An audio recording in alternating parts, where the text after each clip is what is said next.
Well, sounds like showtime to me, folks. Hope you guys are doing great. Thank you so much, because you've now entered the Paranormal Portal. And I'm your host, Brent Thomas. Thank you so much for being here. We got a lot to bring you tonight as far as paranormal goodness in every bite. I am joined by the bearded one himself, my good friend and co-host, and the big toe himself of the Paranormal Portal, Mr. Don Longbeard. How you doing, brother? For some reason, I forgot what I was going to say. Okay, maybe that's good. Maybe that's a good thing. Yeah, we start off on the right foot today. Yeah. Which one do you break all the time? The right foot. Oh, yeah. That'd be all right, I guess. That'd be all right. Get it? Because, Thank you. Gosh. Thank you very much. Oh, my God, he got punny. That's right. That's the kind of entertainment you get free of charge in every show. Well, you know, we start off on the right foot because it'll be gingerly. Gingerly. That's us. Yep. That's, I guess that can be our middle name. Wow. The Paranormal Gingerly Portal, if that even makes any kind of sense. Oh, boy. It doesn't. It doesn't. No, it's already out of my mouth, though, so there's nothing I can do to recall that. Damn it. As you may have guessed by now, this is absolutely live and unrehearsed. Thank and God. Unscripted completely. So whatever you hear during the course of this show, it's coming right out of the source. I mean, there's no filters involved here. First of all, we're not intelligent enough to filter anything. And second of all, how does that 7-second delay work? I wish we had one. The problem is we don't have the delay. We need a producer to have a delay. Yeah, we need a producer probably. But we produce this all the same. So true enough.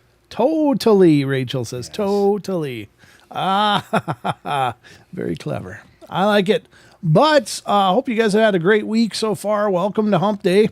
Hump Day. That's right. I was waiting for it. And thank you for hitting your mark. There you go. I made my cue. Yeah, it was pretty good. We got a lot to go through tonight. As always, we are going to hit the news in just a couple minutes. And then we're going to hit the Discord question of the week. Special thanks to Chucky. making it rain up here in the Discord's question of the week section. And we got new members that joined as well. So welcome to all of you, and thank you all of our channel members for showing up. It's just really cool to look up and see all that green. Isn't that something? Right, look at the names. They're all green. Yes, they are. What the hell? What triggered you on that? I'm just curious. I was just thinking money's green. I couldn't help it. Right. How much green is in there? Freudian slip there. Don's already shopping, but for a new toe. Yeah, well, or a good shoe anyway. Steel toe. Exactly. Singular steel toe. Yeah. Somebody will invent floating furniture someday and help you out. Oh, Jesus. Well, it wasn't okay, so here's the really embarrassing part. Uh-oh. It wasn't furniture. How'd you do it? I walked into a wall. Oh, God. Yeah, that's hard to excuse. I don't think you can fix that kind of problem. I knew. That's like the other when I broke my little toe, I broke it on the door jamb of the bathroom coming out at about 2:30 in the morning. Yeah, that'll do it. But this one's a big toe, right? Yeah, this was the big toe. Yeah. How's it doing, by the way? It's just curious. I swear to God, I broke it 2 weeks ago again. Dropped a friggin' freezer on it. Wow. Yeah. I'm not laughing because I'm relishing in your pain. I'm just laughing because, my God, you and that damn foot. I don't know what the hell it is. I just don't. Maybe you should get you a big. Apparently, it's the right one. Get you big pillow slippers or something to run around, or a walker. A walker would probably help. Don. I should wear those squatchy slippers. Oh yeah, that you won. Yeah. Yeah, absolutely. I'll have to post those again someday. Those are always in fashion, by the way. They are, yeah. Yep. They're always in season, I should say. Little Paisley has a set that's pink camo with sparkly toes. She walks along and they go sparkle, sparkle, sparkle. Oh, that's cute. That's cute. It's adorable. Those kids are adorable. All right, so we are going to start moving through the night. As always, the phone lines will be open if anybody has, I don't know what the hell. Yeah. If anybody has any reason to call in, like you've got a paranormal experience you want to share, or you have some thoughts about what we're discussing, which you are absolutely welcome. Yeah, we love getting the phone calls, so please feel free to call in. Right on the screen. Call in now, 720-923-0500. Oh, I don't have your lower third up, do I? Oh, so you better hide that. No, it's coming right now. No, yeah, you better. Yeah, you don't want to hide the lower third. No, I wanted to show. I don't know what you're doing, dude. You're scaring me now. I'm getting frightened. Stop! I'm getting scared. All right, so I guess without further ado, we'll jump into the news. The news. I almost said the question of the week. Yeah, Jesus. It's Wednesday. It's raining, for God's sakes. Thank God. But yes, that's true. The problem is that by the time Saturday is over, I'm a pro. I got all these buttons nailed. But then with just a few days, I just go full blank, and I forget to do things. So I apologize if it doesn't look like I know what the hell I'm doing. I don't probably, but I'm usually more practiced than this. That's amazing.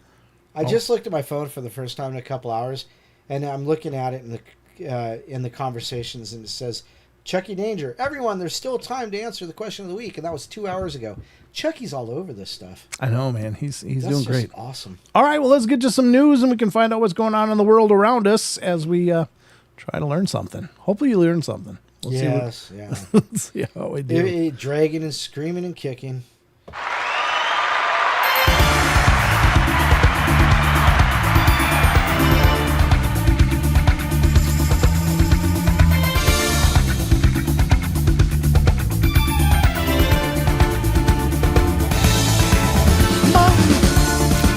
Hi, Mom.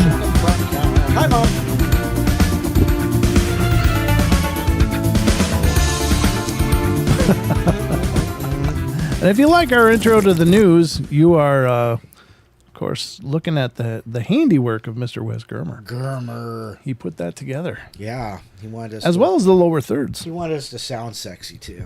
Well, because we already looked at it. That's a stretch. Wow. All right, let's get to the news and see what we can do here. First of all, I've got some articles pulled up. Hopefully they're enjoyable. Hopefully they're interesting. I'm going to do 4 articles tonight because there was a couple things that I wanted to get through. I thought, this would be good. So bear with me as I There we go. All right, I'm pulling it up right now. And the first article, as all of the articles tonight, are coming from a site called unexplained-mysteries.com. This is a fantastic site. Please support what they're doing over there. It's really well run. It's always fantastically timely, and the information is really good and pretty digestible. Small bites, which we like here. Mm-hmm. I like big bites too, but not a. It's easier to chew small bites. Yeah, exactly. It's better for all the right. digestion. Yeah. Let's get to this. Unexplained-mysteries.com brings us historians stumped by contents of historic 1820s time capsule. Time capsules, Don. I haven't heard about one of those for a long time. Doubt. Used to hear about them all the time, or once in a while, but yeah. People quit doing them, yeah. I guess so. They were trendy for a while in the 1800s, Now I guess. they just bury the body and make you wonder who it is. Yeah. Just look at the teeth. All right. There had been much intrigue and excitement about what would be found inside the lead box buried 200 years ago. Discovered at the base of the Thaddeus. Oh, dear God. Look at that name. Uh-huh. Oh, that's Kosciuszko Monument. During excavation works on the grounds of West Point U.S. Military Academy, the mysterious lead box was set to be opened at a prestigious live ceremony, during which its contents were to be revealed to the public. The event, which took place at the Robinson Auditorium in Thayer Hall and was attended by several high-ranking military officials and academics, was live-streamed online with thousands tuning in to find out for themselves what was inside. Once the lid was opened, however, there was a surprise in store. Gosh, forget that. The box was empty. What? Oh, wow. The box didn't quite meet expectations, said West Point archaeologist Paul Hudson. We don't want to think that they went to all that trouble to put this box in the monument and not put anything in it. What we're going to do is collect all the silt, and at a later point, we'll screen it to see if we can find any remains. Told you the body. You can watch the entire event and its riveting conclusion in the video below. It's like, welcome to Al Capone's vault. What we've encapsulated here is 100-year-old air. Yeah. Take a breath. It'll go quick. Yeah, I don't know. That's yeah, Maggie says it had magic air in it. Yeah, exactly. No doubt. It's like Al Capone's vault when Geraldo chopped that open on live TV. It was this huge event. He broke down the wall and it was empty. It was empty. Much like this time capsule. So that's, I guess that's pretty disappointing. I wonder how much money they blew on that, just getting all the everybody there and have this big event organized. Right. And there was nothing in it. Well, that's a good way to drum up support and maybe some donations. I think it was all a stunt. I think they just used an old leadline box and said that's what it was. Sure. Chucky got his Paranormal Portal hoodie today. Yeah, he did. He had a picture of it up on Discord. Now you need one of these. We'll look at that. Yeah. We'll look at that shortly. When we get to the question of the week. Rachel says it contained thoughts and prayers for the future. Yeah, well, we could have used them like 2 years ago. In this box are all the good intentions we have for you guys. None. All right. So anyway, let's get to the next story on our newscast. And hopefully it's just as riveting as the first one. It is weird that it was empty. It is bizarre, isn't it? Figure that one out. Right. Yeah. I don't know. Gracious. I wonder if they put something that just rotted away. Yeah, that's like it just didn't weather. Yeah. You'd think a lead box would be, I don't know. Maybe it wasn't very well sealed. Who knows? All right. From unexplained-mysteries.com comes another brilliant Darwinian moment. This is... you can't write this stuff. I mean, there's a whole epidemic of stupid in this world. And this guy might have won the lottery on that. What am I talking about? Well, let's find out. Man flies through the air after jumping into powerful water fountain. Like a steam-powered rocket. Look at that. Look at that water fountain. Oh, my. A man from Switzerland decided to see what would happen if he put his head into one of the world's most powerful fountains. Well, at least he didn't sit on it and get one of the world's most powerful enemas. Oh, dear God. Yeah. Blow his head right off. He'd be coughing turds, wouldn't he? He'd be in coughing with the turd. capable of pumping 500 liters of water per second Oh my God. to an altitude of 460 feet at 200 kilometers per hour. Hundreds. Geneva's iconic Jet de water fountain. I don't know how to even say that. It's Switzerland. It's Swedish. Sounds French to me, but is undoubtedly a sight to behold. It's also quite dangerous, which is why the area around it is cordoned off and heavily guarded. Oh, but they're still stupid people. Yeah. You know, it just goes to show you, stupid will find a way. Yes. This didn't stop one adventurous Swiss man from making his way past security so he could quite literally place his head into the jet of water to see what would happen. I mean, did he live? What's going on here? The ill-advised stunt, it says, saw him thrown backwards with extreme force, but not content with the outcome, the man went back for a second go. What? Holy man, this is God. Oh, Jesus. This is why there's Leave it to Darwin, please. Just let it happen. this is God, we'll clean up it's amazing afterwards. these people survive at all. God, I know. The resulting force saw him propelled several meters into the air, after which he came plummeting back down into the concrete nearby. Oh, The prankster tried to escape the police by jumping into the sea, he's still moving? but his efforts were futile. He ultimately ended up in the hospital due to the injuries he sustained from the fall. They can't fix stupid. No, there's no way. I mean, that's just. I mean, it was dumb one time, but it's two times. It's just. I mean, you can't want to be alive. You know. I mean, you really don't like your life. What are you going to be known for? Here, stick your head in this hole. Yeah, exactly. All right, let's get to the next one. Oh my God. Okay, don't cough or laugh into the mic directly. All right. Do you believe? Oh, whoops! I should actually drag it over first. Do you believe I'm still Amateur. doing this? Yeah, I know. Amateur. God. Here we go. Here's the next one from unexplained-mysteries.com.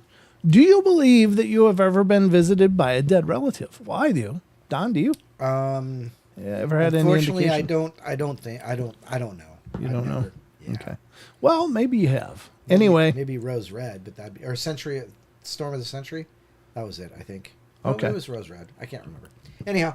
A new survey has indicated more than half of Americans believed that they misspelled, they used the wrong there. Their loved ones have come back to visit them. It is perhaps one of the most common types of ghost story. Someone you know, whether it be a friend, a pet, or family member, manifesting either in dreams or even in person to visit after they're dead. Now, according to a new survey, Pew Research, as many as 53% of adults in the U.S. believe that they have personally experienced a visit of this kind at some point during their lives. Congratulations. Wow. I think it's fascinating. In addition, 34% have claim to have experienced the presence of a dead relative within the last month, and 15% have even claimed to have experienced a dead relative attempting to communicate with them. Around 28% said that they had shared the events of their life with their supernatural visitor. The survey found that women were more likely than men to report such experiences. Yeah. Moderately religious people, as opposed to very or slightly religious, were also among those who were most likely to believe that they had been visited by a dead relative. That's interesting. I think they do come to us. I really do. I just don't know that we're always able to discern that. I don't know. But I wish more people would experience that, especially those in deep mourning, because my God, there's nothing breaks your heart like losing someone you love. And if you could have a visit, you know what I mean, Don? Yeah, like a one last time. Yeah, one last moment together, or at least to know they're okay, because I think share that's a part of the fear. Yeah. Is, are they okay? Is the person I love okay? And that was my experience. Is that I was able to get some pretty powerful closure, which was awesome. That's awesome. Yeah, that is awesome. Yeah. All right, let's go to the last one tonight, and this one is also from unexplained-mysteries.com. And this is kind of cool because it's after the wrap up of the big expedition, of which our friend Karen Gerhardt was over there. Yeah, he was over there. Yeah. Over doing some investigating in Loch Ness. And let's get to the story. It says mystery sounds heard in Loch Ness during major Nessie hunt. So that's kind of wild. I don't know what the mystery sounds would be, but investigators picked up some mysterious sounds, but then realized that their recording equipment wasn't plugged in. Oh. What? Wasn't plugged in, Don. Oh, that sucks. I know. Is the power on? It's like tech support 101. Yeah. Hailed as the largest Loch Ness monster hunt for 50 years, the weekend's activities saw hundreds of people descend on the famous Scottish loch to look for evidence of the elusive creature. The search included the use of camera-equipped drones as well as special hydrophonic equipment that was used to listen out for any unusual sounds underwater. Now, according to reports, the hydrophone did actually pick up something unexpected. Several team members heard what they described as gloops. I'm not sure what a gloop is, but is it basically what it sounds like? Gloop? Like a gloop? Coming from the depths, which could not be immediately explained. Sadly, though they were unable to actually record the sounds, we all got a bit excited, ran to go make sure the recorder was on, and it wasn't plugged in, said Alan McKenna, a volunteer from the research group Loch Ness Exploration. Ultimately, it doesn't look as though the event yielded any concrete evidence of the monster, but certainly managed to gain a lot of publicity. Excuse me. We've had people from Spain, France, Germany, and had a Finnish couple. We've had news teams from Japan, Australia, America. It has been really good, said McKenna. We've all kind of banded together. It's been fantastic. I don't know if they actually turned up anything of merit out of this or not, but I thought it was cool they all got together to do it. Yeah, definitely. I know they employed just some huge technologies.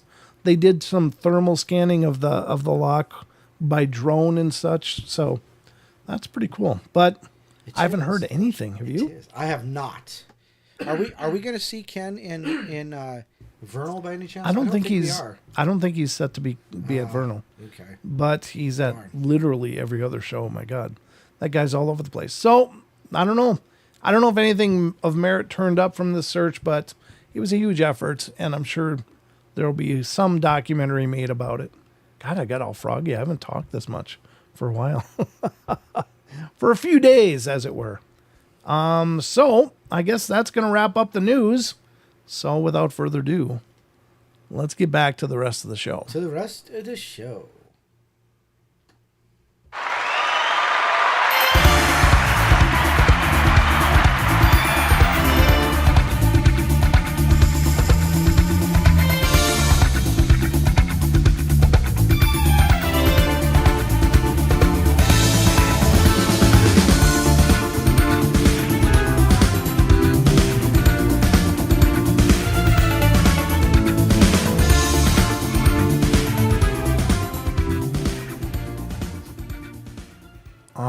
I guess I should move to the actual panel here. There we go. All right, that was the news. I hope you guys picked up something you didn't already know or learned something, maybe a bit of information. You might have learned that the depths of stupidity are pretty profound. Definitely that. I think, I already knew that, but it's kind of like good probably to get a refresher every once in a while. How do you stick your head in a... Why? Yeah, twice. I don't know. Yeah, I bet you somebody was filming that. It was like going to be a clickbaity kind of thing, but that's just so stupid. Oh, my God. Sticks his head in a hole, gets blown away. I mean, he's lucky he didn't break his neck with that kind of force. Yeah. That's just crazy. All right. So we got a lot more to get to, obviously, as we're churning through the night here. We are going to go to the Discord question of the week next. So buckle up. We're going in.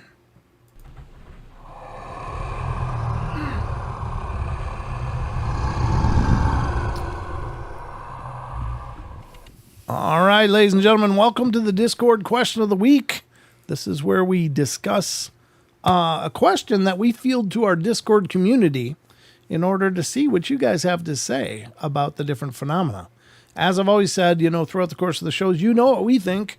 We're telling you all the time, but it's great to have this opportunity to get, your unfiltered responses to some of this phenomena to see what you guys think. So, yep. And that's a great question too. Yeah, it is. Let me put the link in here to join Discord. To join the Discord. All right, HTTP. Oh, I don't need to capitalize that. https://discord.gg/paranormal portal. I was just thinking, I type this all the time. It'll be quick, but then when I'm thinking about it, it wasn't quick. So there we go. I'm going to put the link in the chat if you want to join the Paranormal Portal Discord. That's how you do it. Love to have any of you guys join. If you're not already a member, please get to be a member. Nobody's saying anything, so I got to do a couple lines here so I can pin it to the top. All right, so it's pinned to the top of the chat now. Let me get to the screen. And I got to actually get to this. First though, I just want to show Chucky. This is Chucky in his new Paranormal Portal hoodie. There it is. Looking all kinds of dapper and handsome. Yeah, that's the traditional. Yep, that's the logo. What did I call it? The vintage logo? Yeah, the only logo, but yeah, it's the vintage line basically. Well, yeah. This is the design that started all of our gear. Ever since the first time we thought of putting something out. And I think there's only like really 2 or 3 things out there from that original line. Yeah. I have one, and I've got a hoodie. Stacy has one. Yep. I've got a hoodie. I've got a hat. Yep. So there you go. It's going to be worth money someday. But thank you, Chucky, for that support. That's brilliant. If you're interested in getting one of your own, there is, King Coakley. Woo! That's Rob. Rob of Hometown Ghost Stories. Thank you, brother. You and he gifted out 5 memberships. What a beast. What a beast. Love you, Rob. Way to represent, brother. Way to represent. All right. So we're going to go to the Discord question of the week here. And there it is right there. And Don, are you ready to read the hell out of this? Are you? Oh, I'm ready to read it very hellishly. You ready to butcher the hell out of this? Wow. I have good days and I have bad days. Oh, so. You've got fine. You're very literate. Except for the fact that I got ketchup in my beard. Well, nobody would notice that if you hadn't said that. Yeah, well, I could smell it. Okay. All right. Weird stuff that Don talks about. Chucky Danger says, at everyone, question of the week for Wednesday's show. This is a great question. Over the past 2 decades or so, we've noticed a plethora, love that word, of Mandela effects. From simple things to the spelling differences and logos, to people remembering different details to Nelson Mandela's death, where the phenomena gets its name. What do you think is causing this phenomena? Do you think there are older Mandela effects from previous generations that we simply are unaware of? Or is it relatively recent phenomena? You know, that's a good question. Has anybody asked, like their grandparents or great-grands, if they have if they've noticed differences? Yeah, that'd be a great conversation. Sure. Eric the Purple Hobbit says, I think it's overlapping. The X-Files call it I think they call it the Mandela effect because it was the lost art of forehead sweat was the episode in 2018. Oh. But I'm sure reality has been shifting irregularly since the fall of man. Or maybe just since the nuclear testing. When you mess with the atomic structure of things, who knows what was actually unleashed. Yeah. There you go. Comment Man, that's Lewis. Exactly in Europe at Large Hadron Collider. At God knows what level they did their shenanigans, and changes are a consequence, and the changes are a consequence. Mm-hmm. Yeah, people think the LHC was responsible for tearing rifts. Mm-hmm. They created. Who is this? This is Lewis. This is Lewis again. They created a memory paradox, CERN. You can't go changing reality like that. No, that's true. ZX81 version 2. They messed with the code and bogged it more like. The more I live, the more I realize it's just a game. Yeah, that could be true too. Paradox Fossil says, I think it's confirmation of timeline blending and alteration. I noticed them first in the early 90s. Yeah. Wow. Ariana Abyss, I think recent dimensions have been converging. Not sure if we're at fault, but it's very plausible.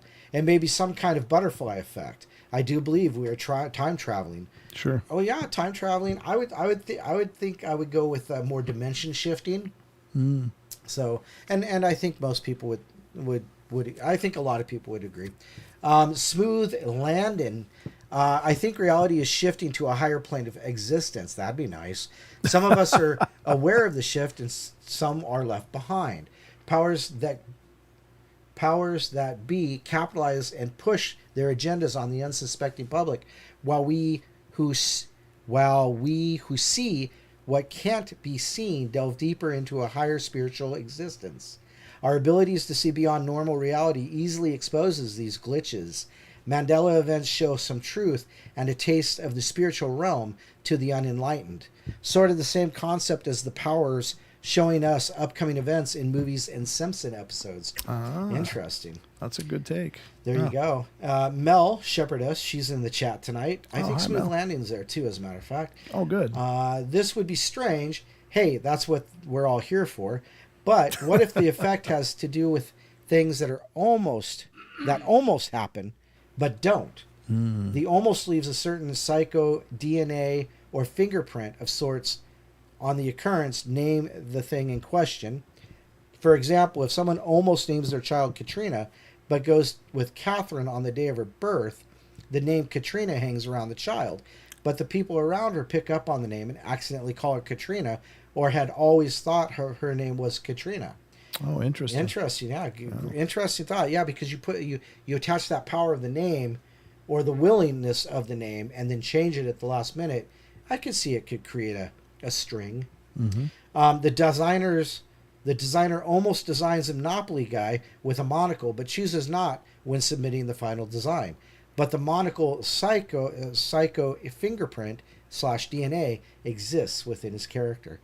Yeah, that's it's because the intent is what's connected to it, and the sudden decision to change it may not change it all the way and leave residue.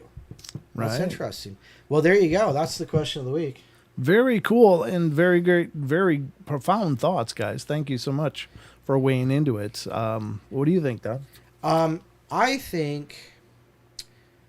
I think I'm gonna go with shifting of dimensions. Mm-hmm. I think that choices not made make repercussions throughout the different dimensions. So they split and splinter, and I think that's the way I'll go. Like a hall of mirrors. What is that called? At the carnival, you go into the fun house or whatever. Fun house, yeah, with all the mirrors, and Yep. you go one way and your reflection goes another way, and it creates a splintering. Sure. I don't know. I think it's very possible. There's clearly something going on, and I've said it when we've done shows about the Mandela effect before. It's like sometimes the skeptics of it just say, or the scientific community, it's a memory glitch, just common memory glitch that people have, and my take on it, and this will be redundant to many of you that have been around for a while, but my take on it is if one person has a memory glitch, okay, but when entire segments of the population share a memory glitch, Yeah. that doesn't make sense No. anymore to me, unless there's some other explanation that I'm not understanding. But how can entire segments and large segments of the population think it was, mirror on the wall rather than magic mirror on the wall? And, just a little, and does it matter much whether it's mirror or magic mirror? No, but it's the breadcrumbs. Well, see, but did you ever read 1984? No. It's exactly what 1984 is talking about. It talks about how the powers that be change the words and the way we speak through manipulation. So, because this movie starts out, they're at war with like Eurasia, and by the end of they're at war with like United Europe or something. So through the whole movie is this brainwashing technique. Sure. Through the whole movie, and it started with just simple things like, we're not, that's not who we were at war with. That's not how you say that word. Right. That word's unacceptable. That's what 1984 was about. Sure. Okay. So Okay. there you go. Yeah, that's an interesting take, and it could just be a great big psyop, but something is going on, and there's some reason for it, and I don't pretend to know or be able to speak to that, but I don't think it should be dismissed either, just outright. Like, well, you're just wrong. Something's going on, folks. Yeah, it's just one of those things. People just tell you this is right and that is wrong, and that's the way it's going to be from now on, even though that's not the way it was. So, there it is. Yeah, giveaway. That's when Marie won hers. Yeah. Nice. In the giveaway. Oh, look at that. Nice. Yep. I just wanted to say hi to Rosemary Chives. She came into the Discord sometime today. Earlier today at just after 5. So very cool, Rosemary. Thank you for joining. If you're here watching the live show, appreciate it a bunch. Look at that Sasquatch jamming. Are you kidding? Is there any reason not to be in our Discord? I mean, seriously. Look at the level of entertainment. And that's cool. Yeah, the Portal. That's actually a game, I think. Is it? Yeah, Portal game. Yep.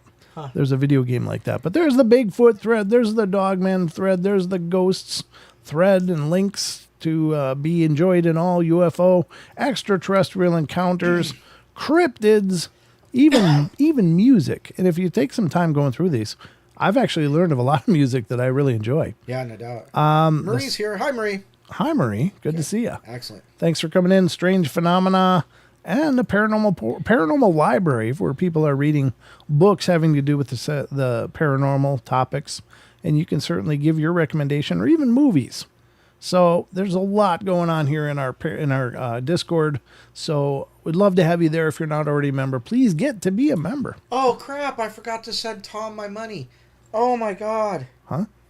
Tom Seawood has a book out, and I totally forgot to send them. Oh, well, okay. Oh, gosh, I hope he still got some. Yeah, I don't know. Oh, jeez, because I just saw it. I think Chucky posted in there about is there? it. So, damn it, yeah. Oh, okay. Gotcha. Well, but anyway, thank you to everybody that took part. We really appreciate it. And what can I say? You guys are amazing. So let's get on with the show. Dang it.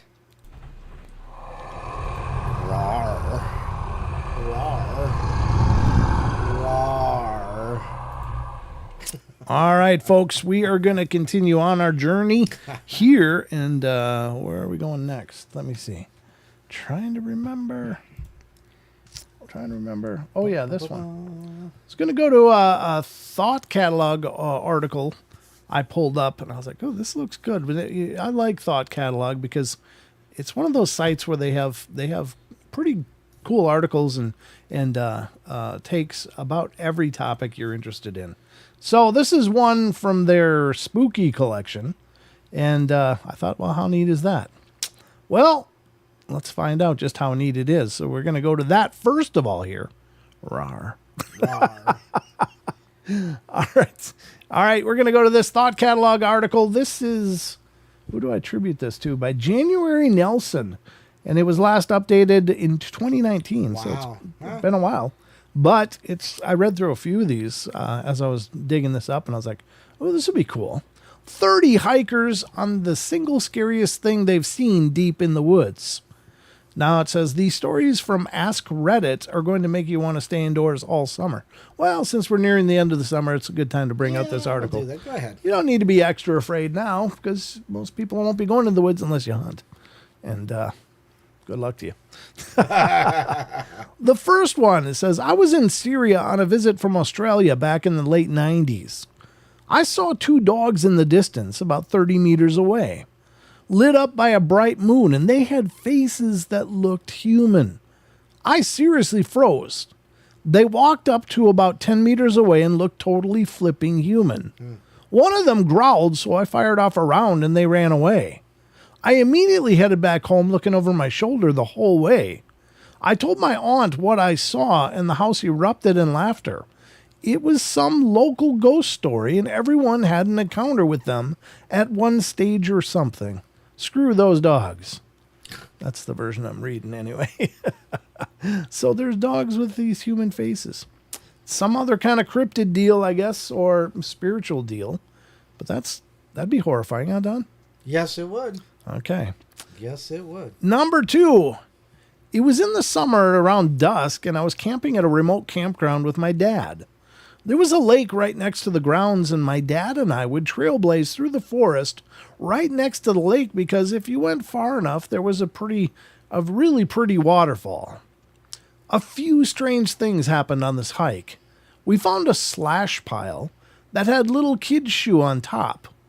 When we came to a small clearing, and my dad had to take a leak so I think it means so he faced one side of the clearing, and I faced the other, and we both clearly heard a child say, "I'm over here." Oh, my. My dad thought it was me, and when he realized it wasn't, we spent half an hour looking for someone, but we found nobody. After that, we gave up going to the waterfall and started to make our way back to camp. But there were clear sounds of something following us. Twigs snapping, bushes shaking. We haven't been camping there since. Yeah, no doubt. Yeah, that'll kill the joy of a place pretty quick. Yeah, that's horrifying. Number 3, I was in the woods with 3 friends at night. A friend's house was nearby and I was getting hungry, so I went inside to find some food.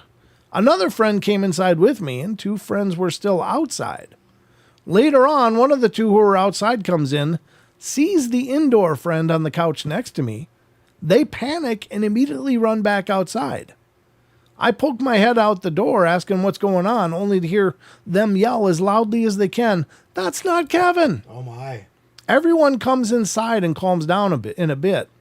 And the story comes out that they thought the friend who was indoors with me, Kevin, had been outside with them this entire time. Oh. Why? Because in the darkness of the woods, they saw a silhouette about the same height walking alongside them silently. Oh. Then at some point, it ran away and they were chasing it thinking Kevin was running off for some reason. Oh. The reason my friend yelled, "That's not Kevin," was to stop the last outdoor friend from chasing whoever was out there deeper into the woods. Smart. Yeah. Yes. We still have no idea who that was or why Wow. they didn't ever speak. Yeah. Ooh, that's creepy. Luna Moonicorn says, "No, thank you, Mimic."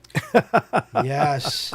That actually was hair raising to me. That is creepy That's as hell. not Kevin.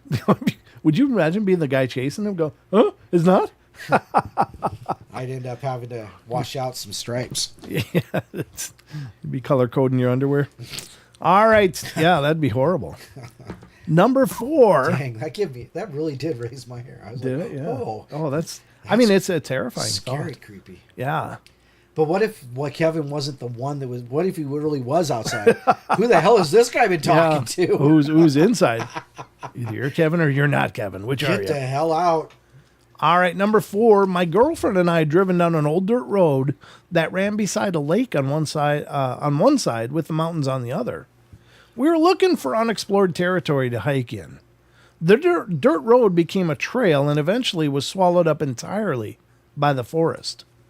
Once the path became impassable by car, we got out and hiked for quite some time and began making our way back to the car as the sun was going down.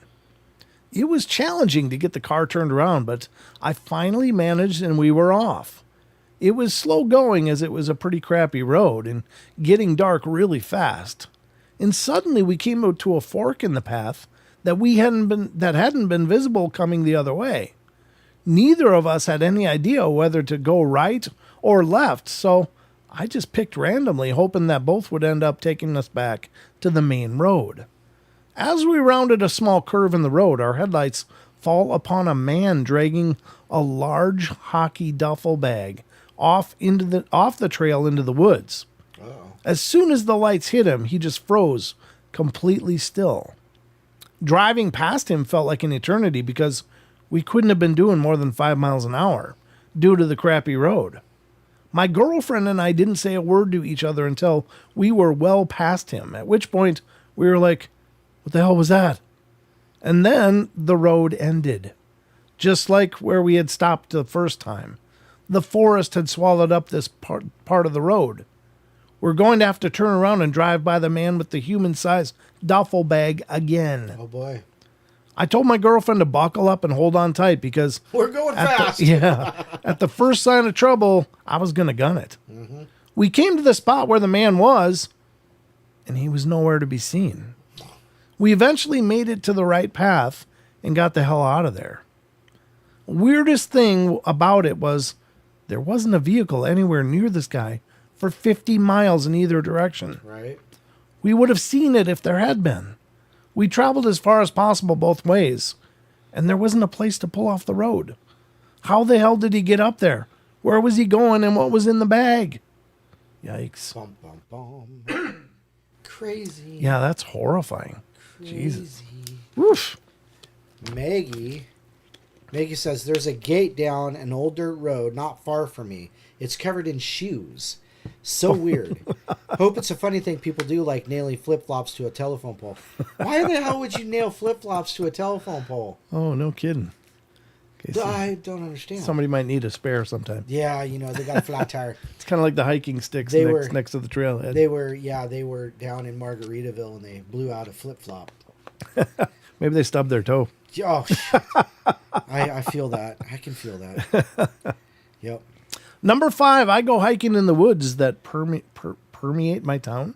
Permeate your town? I guess so. Sometimes so late that I get to see the sunrise out there. The strangest thing I ever saw was what I could only describe as a shanty town was built up seemingly overnight, deep in the woods. Simple little hovels made of scrap metal and bed sheets, and a small fire pit that someone had made out of an old tire, with the fire still burning, but that wasn't the weird part. Of course not. That wasn't the weird part. It's got to get worse. The weird part was that this was well past midnight when I found this place, and it was quiet as a grave. Pass. What Does that say? Pass. Pass. It says pass. I'd pass too. Yeah, you're absolutely right, Ghostbox. You're absolutely right. It'd be a good one to just pass. Nope. We're noping out of there. The weird part was well past midnight, and it was quiet as a grave. There was no one there. Someone made the trouble of getting a fire going and then left it. From the looks of this place, could hold about a dozen or so people, and yet there was nothing there but the fire they abandoned and whatever possessions they had left in the shanties. Huh. Wow. Maybe the coppers came. The coppers busted up their party. Coppers. They had to park the car. All right. Yeah, I don't know what's going on there, man. That's creepy. Number 6.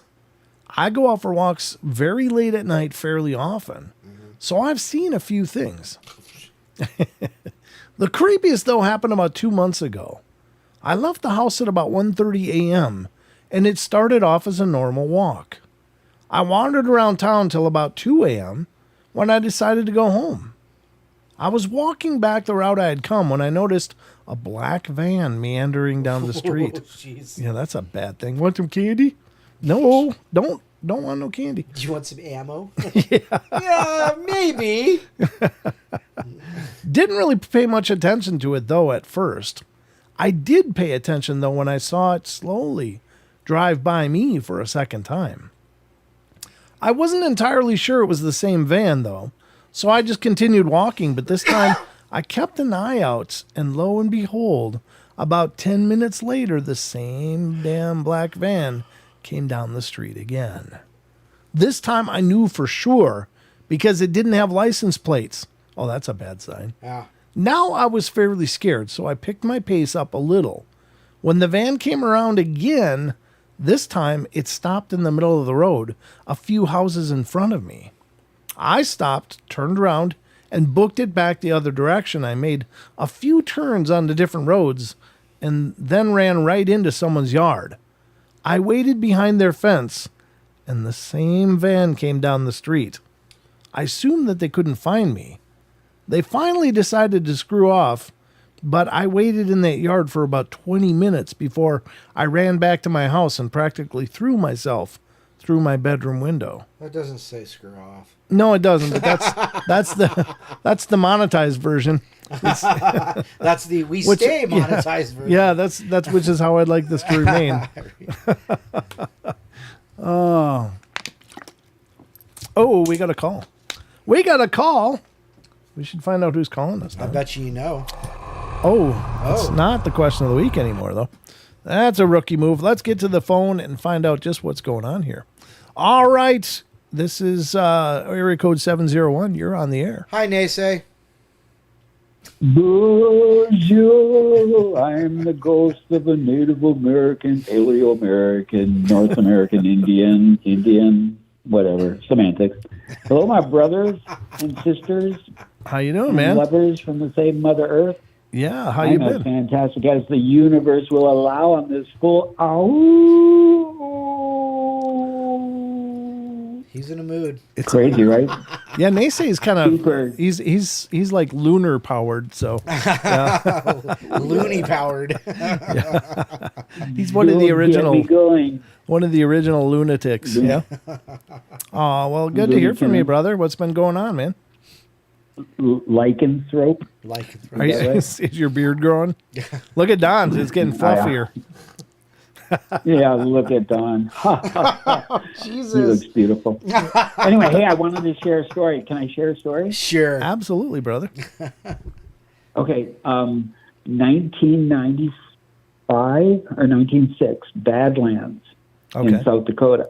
Uh-huh. It was the year I had to put my concrete pony down because my disability was so bad I could no longer ride my motorcycle. Oh, okay. And so I was supposed to go out to Sturgis that year. And so my buddy, he's like, hey, let's go to the Badlands. I'll take you. So we drive out to the Badlands.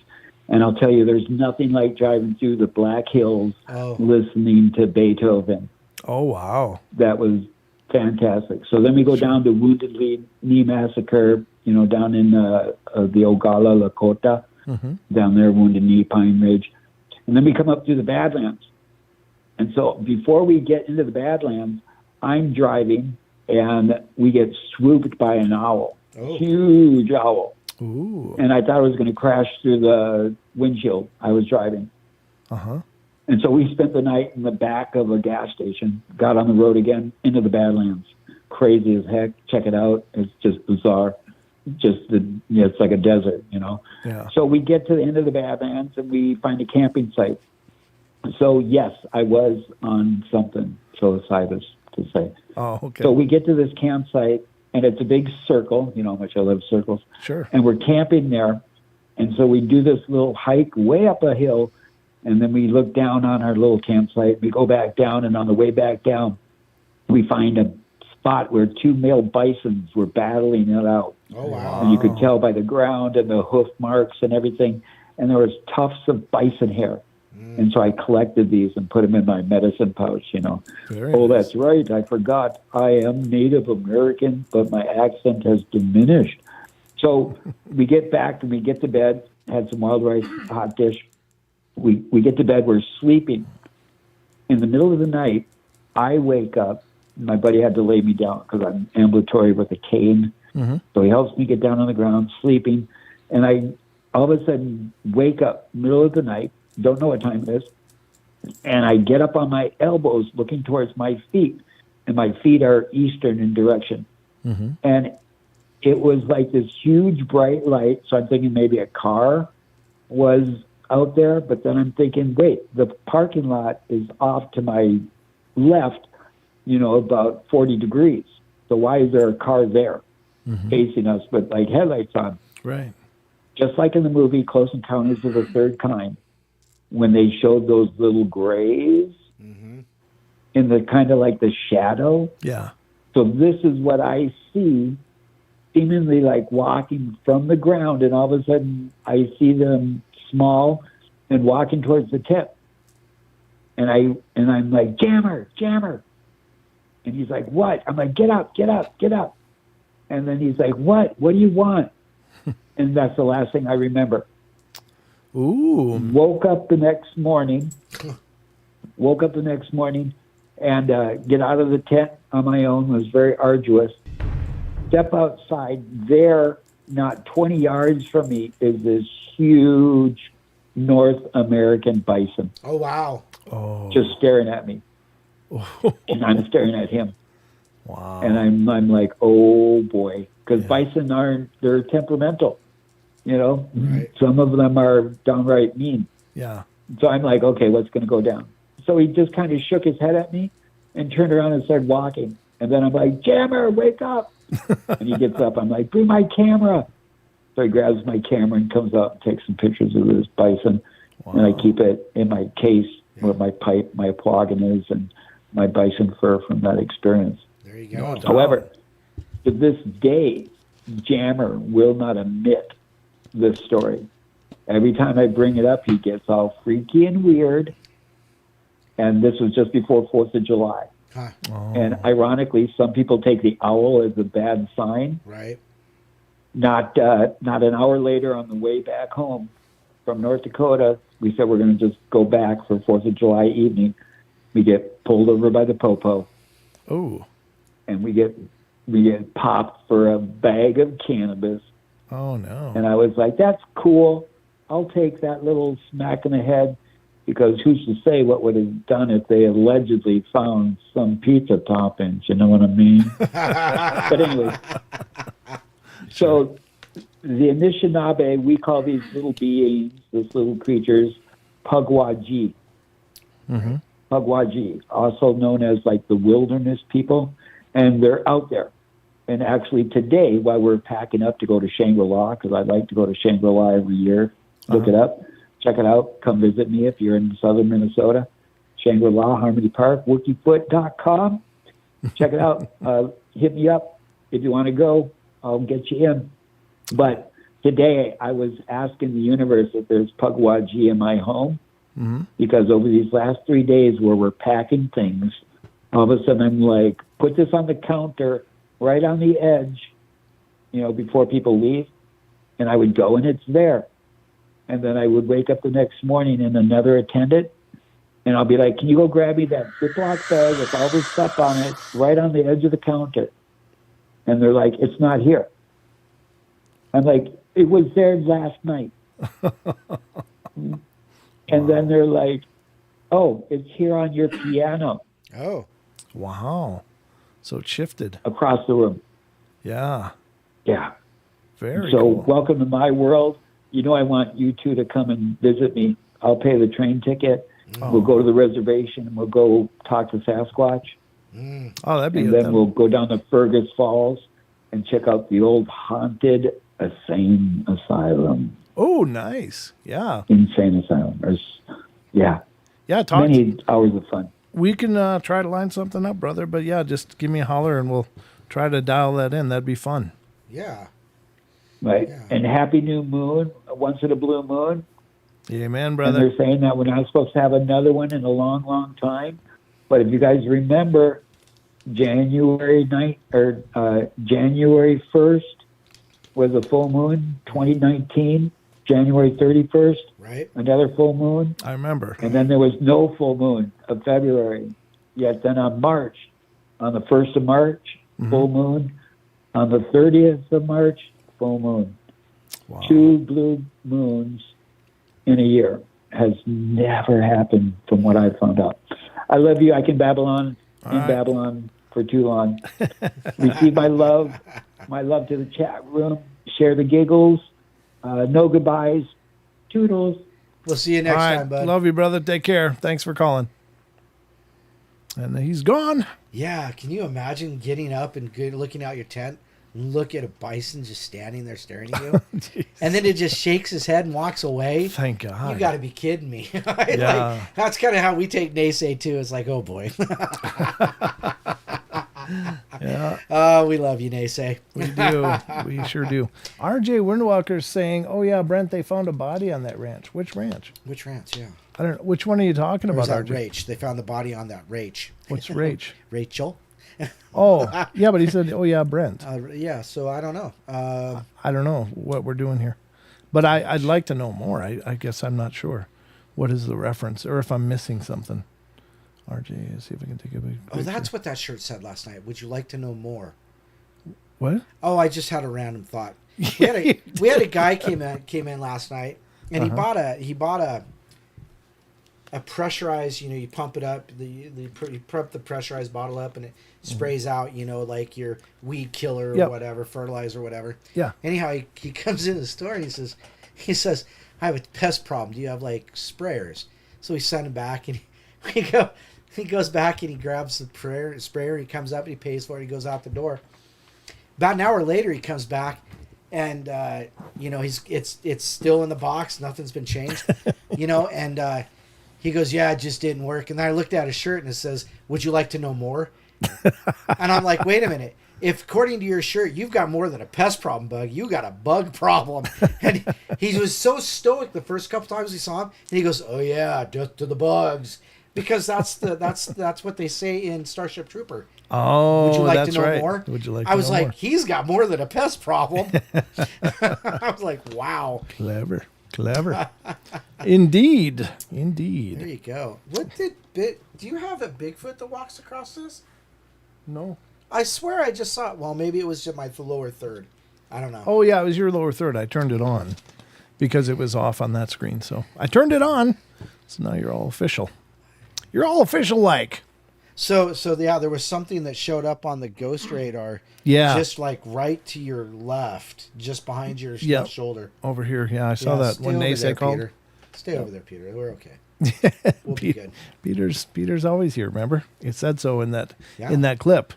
If you don't know what I'm talking about, then you've missed a lot of the show. Would you like to know more? Would you like to know more? I can open the TikTok. Yeah, go for it. It's your show. Do it. You guys want to see show it? it to him. This is from my TikTok. I got to pull it up now, though. TikTok.com. Because it's Wednesday and it's my stuff. So it's like I don't need permission to show my own stuff on my own show, right? That's true. All right. There it is.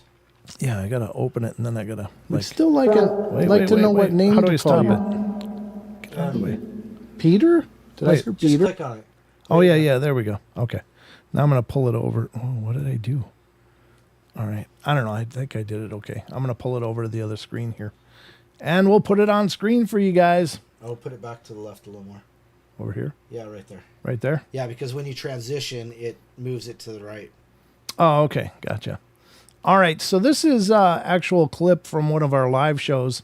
And I made a TikTok out of it because it was just pretty incredible. But so you guys can all see what I'm talking about here. When we say the name Peter, the reason we say the name Peter is because, well, that's what he said his name was. Here you go. Here you go. We'd still like to know what name to call you. Peter? Did I hear Peter? Yeah. Okay. Peter, where are you? It's right there, folks. Yep. Cat ball went off. Well, thank you, Peter. Appreciate that. I've just got chills like crazy. It's awesome. This is incredible. Peter, are you always here, or did you just... Yes, you are. Okay. You're always here. Well, that's wonderful. It's nice. It's nice to have a name to call you. We'd still like So there you go, folks. Crazy. That's why The craziness of the we're portal. saying that's why we're saying Peter, because that's what he said his name was. That's so. true. There you That- go. That's on TikTok. If you want to follow me on TikTok, you can do that. Look for Brent Thomas or at Paranormal Portal on TikTok, and that's how you become my TikTok buddies as well. Because, we can never connect too much. Right, Don? Yeah, that's true. The more connections, the better. Here's hoping he's a repeater. Oh, Rachel. Rachel. Oh, Rachel. He definitely was that night. He hit everything I had for it to weigh in on. He did the voice thing. The only thing he didn't hit was the REM pod. And for some reason, Wasn't that what glowed? Huh? What was it that glowed? Was it the... cat ball, and then the flashlight. Oh, flashlight. Flashlight. That's Yep, what it was. Okay. That's the flashlight that came on. Yep, which was sitting over there, just doing its own thing. Oh, That was watch a hell out. of a night. Marie Daniels says she's following you. Oh, very good, Marie. Thank you. Thank you. I appreciate it. You That's a long walk from Florida. Nah, it's just a click away on the interwebs. There you go. Sorry, got a cough. Coughing up all this garbage. All right, so we're going to go back to that thought catalog article. Yeah, my palate's stuck on that one, Don. It's the Nutella. Yeah, didn't need Nutella's any. good. We're on number 7, though. And number 7. And it starts out, oh, damn it, I forgot the one that actually made me fall down clutching my heart. So this Wow. person must have weighed in on something else. I was camping and some of the group had gone off on a late night stroll. After a while, me and a friend got bored and decided to go look for them. Well, it was pretty much rolling grassland hills with a few trees, but out there, so we figured it wouldn't be hard. It was also unearthly quiet. It says quiet, yeah. Okay, that is spelled right. For some reason I looked at that and I was like, yeah. All right, other than the occasional distant howl or coyote sound, so we were whispering and being very chill. There was pretty good moon, so we hadn't brought lights either. Anyway, I finally see someone standing under a tree on the crest of this hill, so... It's Kevin. Huh? It's Kevin. What do you mean? Kevin, the last story. That's not Kevin. Oh, okay. It might be Kevin, yeah. Oh, my gosh. I got you. Sorry. We're in different tracks here. Sorry. I can be a little bit thick up here. So it's pretty good moon. Anyway, I see someone standing under a tree on the crest of the hill, so I go up there first. I call out quietly and don't get a response. Again, and no response. Kind of annoyed, I just strut up there, but I'm realizing something looks weird about this person I've been seeing.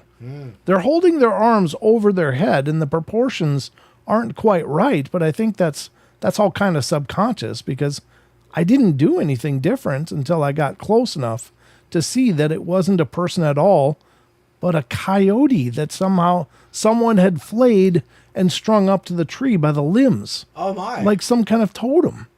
I literally fell backwards in shock.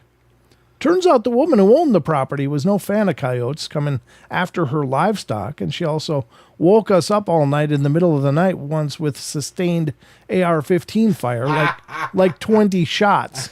Someone who lived near there just said, "Oh, she must have found a whole pack of them. Go back to sleep." Wow. So there you go. That's not necessarily paranormal, but it's definitely not normal. Well, it's scary, yeah. So It is creepy. Blair Witch kind of stuff. Yeah. But they say if you have a problem with coyotes or wolves or things like that, you shoot it, you leave it lay, because when the rest of the pack comes back, they'll take it as a warning. Well, that's what she was doing. So I that's what I understand. So Okay. I mean, it could be. I wouldn't know. Chucky Danger says not Kevin is a scary cryptid. Actually, not Kevin is a scary tulpa. Tulpa. So All right. Tulpa. Number 8. It wasn't what I saw. I saw nothing out of the ordinary. However, my dog got very agitated around a certain part of the trail and alternated between barking and snarling and then hiding between my legs. It creeped me out enough that we hurried out of there fast. Yeah, that's absolutely right. If your dog starts acting flaky, Yeah, get the hell out. cue in on that really carefully because obviously they hear, smell things, and sense things way before we do. Number 9, I walk at night in my rural area regularly. I've encountered black bear, coyote, bobcats, angry deer, and everything on down with no real concern, but the creepiest encounter was a little black pickup truck with a rainbow and unicorn stickers. No way. What do you drive down? No, I'm just kidding. Bubblegum pop music blaring, Oh, my. and it smelled like cotton candy when it passed me. Jeepers Creepers. Yeah. The new version. First time it passed me, it swerved to hit me. Oh. I jumped out of the way easily, and I thought nothing of it, really. Just figured they were startled by seeing me at night. So they decided to hit you. Yeah, let's aim for it with my reflective gear. The truck circled back and comes at me again. My little brony truck. My little brony. Who said that? Chucky. The truck circled back and comes back at me again. I saw it coming this time and grabbed my dog up just in time to jump in a ditch. I heard little girl laughter, high-pitched and maniacal. Wow. The tiny truck circled back for a third go at me. Oh, But by then I was hiding in my neighbor's shrubbery. I watched it slowly drive down the road, Just be glad he hearing doesn't have giggles any herring. as it passed me. That's crazy. Fortunately, it kept on going, and I made it home just fine. Oh man, that is scary. Yeah. Wow, I tried to get run down by, well, little girl laughter in my little brony truck. My little brony. So good thing they didn't have a herring though. A what? They would have cut down those A what? a herring. Herring. It Fish. was a Monty Python. Oh, I got nothing to. You've got never nothing. seen that movie? I've seen several. Search for the Holy Grail. Yeah, I've seen that, but Yeah. I don't know what the herring thing You is. must bring a was a shrubbery, and you Oh. was covered with this herring. Oh, okay. Yeah. Yeah, one of those obscure lines. I Hiker's missed. gotta I catch missed one. that one. Oh, jeez. All right, number 10. I'm late to the party, but years ago, some friends and I were going to have a campfire at a lake at night with copious amounts of alcohol. When we got there, we had to drive around a barricade, and one of the cars got stuck in the mud. While trying to get it unstuck, I looked around and made a joke about how we were definitely in the beginning of a horror movie. We all laugh about it. Right? We get the car out and continue to the lake, get all set up. Fire's going, music is playing, drinks are flowing. We have a great time. All of a sudden, some random guy comes walking out of the woods with a beer. Well, I get nervous. Everyone else tells me I'm being paranoid since I watch a lot of scary movies. And they invite him to join us, and he ends up sitting next to me but a few feet away. Well, I go to grab another beer from the cooler, see the hatchet that someone brought, and I decide I'm going to hold on to it. Excuse me. I sit back down, and this random guy makes some comment about how he can see my jugular and wants to bite it. What? Yeah, that's not what you want from your party guests. That's not a party I want to go to. Yeah. Well, I'm ready to piece the hell out of there, but I of course, didn't drive. A little while later, he makes a comment about how he should have brought his chainsaw. What the hell? Yeah, this guy needs to go home. I'm completely alone in thinking that this is going to end badly. Like a bad movie. Yeah. I move across the fire and closer to the cooler and one of my friends, and I set the hatchet next to me, trying to ignore the guy and enjoy my night. Fast forward a bit, and the guy is making more and more weird comments. So I reach for the hatchet. It's gone. Ooh. I start glancing around discreetly at first when the guy smiles at me from across the fire and goes, "Looking for this?" Oh, shit. and holds up the hatchet. And I said, "Screw all of this. I'm leaving." I managed to get one of my friends to leave. The next day, everyone said that nothing more happened. But as someone who has seen a lot of movies, I wasn't taking any chances. Right. I'm white, but I'm not laugh off a crazy guy with a hatchet white. Yikes. Jeez. Yeah, that would suck. That would absolutely suck. Let's hide in this garage. How did he get the hatchet, though? With all these I don't know. With Wow. all these sharp hanging things. Yeah. Like bad moves. Yeah, that's one of them. Huh. Well, that's a scary story. So Maggie posted a picture of that shoe tree and the shoe fence in In the Discord? the Discord. Yeah, under miscellaneous. Oh, let's have a peek, shall we? All right. Let's see what Maggie's shoe tree and stuff is. Ruh-roh. What was it, a miscellaneous? Miscellaneous. All right. Oh, geez. Yeah, that's unusual. Yeah. Wow. That's a lot of shoes. Jeez. That's a lot of time. Yeah, you could do somebody's roof with all those flip-flops. That's crazy. What is this? Flip flop. It's a and fence? ridiculous. Yeah, it's a fence. Oh, It's wow. just- yeah. Yeah, what's all up? I mean, don't is there a know. local legend about that, Maggie? Have you ever seen Big Fish? The movie Big Fish? No. Yeah. It kind of reminds me of Big Fish, but remember like when you were a kid and somebody threw your shoes up into the power line, it wouldn't come down. I lived in a small town. Nobody ever did that, but I know what you're talking about. I've seen the pictures of it. Yeah. Yeah, just crazy stuff like Just that. weird That's what I think stuff. about Yeah. when I see stuff like that. Yeah, that is strange. Ah. Or it's somebody's body count. Rachel says, as long as beyond that gate there isn't a foot pole, a pole with foots. Yeah, there's the rest of them inside. Yeah. Or There's skeletons. a broad tree out here in the desert. SoCal Squatcher says. Yeah. A bra tree? Yeah, a broad tree. That's what I suppose you're out in the desert. You're like, screw this bra. Yeah, no doubt. Chucky says they're just measuring everything in feet down in Australia. The gate is in the bush. we've got some of the corniest humor in our chat. That's great. You guys are hilarious. Yeah, Big Fish. Yeah, it's called Spectre. Yep. That's All right. Well, I think I'm going to close this article for now, and we'll get to some Cryptid Corner Cryptic. to round out the evening, as it were. Because we got a little bit evening left, about 45 minutes. Measuring everything in feet. I like it. Get a rim shot for that one. Very well played. Ooh, the phone lines went dead. That's weird. Wow. Yeah. Wonder what's happening there, Don. Well, I don't know, but remember right before the show started, the Ghost Box said something about 1971. Yeah. Guess what the significance of 1971 is? It's your birth My year? birth year. Your birth year. I refreshed it. It still says the network connection error occurred. No, it Site refreshed. already reached. Let's try it again. It's not liking you. It's not liking me too much at all. Huh. Did your power go out last night by any chance? No, huh? It No. did at my house. Oh, did it? Yeah. Okay.